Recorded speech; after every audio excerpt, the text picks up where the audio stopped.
ബലാത്സംഗ കേസിൽ wrapper വേടനെ arrest ചെയ്തു. തൃക്കാക്കര പോലീസാണ് അറസ്റ്റ് രേഖപ്പെടുത്തിയത്. കോടതി മുൻകൂർ ജാമ്യം അനുവദിച്ചതിനാൽ വൈദ്യപരിശോധനയ്ക്ക് ശേഷം വിട്ടയച്ചു.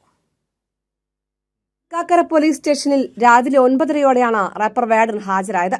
ഹൈക്കോടതി മുൻകൂർ ജാമ്യം അനുവദിച്ചതിന് ശേഷമാണ് വേടൻ അന്വേഷണ സംഘത്തിന് മുന്നിൽ ഹാജരാകുന്നത്. കോടതിയുടെ ഇതിലുള്ള കേസല്ലേ, എനിക്ക് നല്ല വിശ്വാസമുണ്ട്, കുഴപ്പമൊന്നുമില്ല, നിങ്ങളാരും പേടിക്കേണ്ടിരിക്കും. ഞാൻ എല്ലാം പറയും. എനിക്കൊരു സമയം കിട്ടട്ടെ, ഞാനൊന്ന് ഫ്രീ ആവട്ടെ, ഈ തിരക്കൊക്കെ ഒന്ന് കഴിയട്ടെ, ഞാൻ ഫ്രീ ആവട്ടെ, എന്നിട്ട് ഞാൻ എല്ലാം പറയാൻ വന്നിട്ട് എവിടെ പോകാനാണ്. 2 വർഷത്തിനിടെ 5 തവണ പീഡിപ്പിച്ചുവെന്നാണ് വേടനെതിരായ യുവ ഡോക്ടറുടെ പരാതി.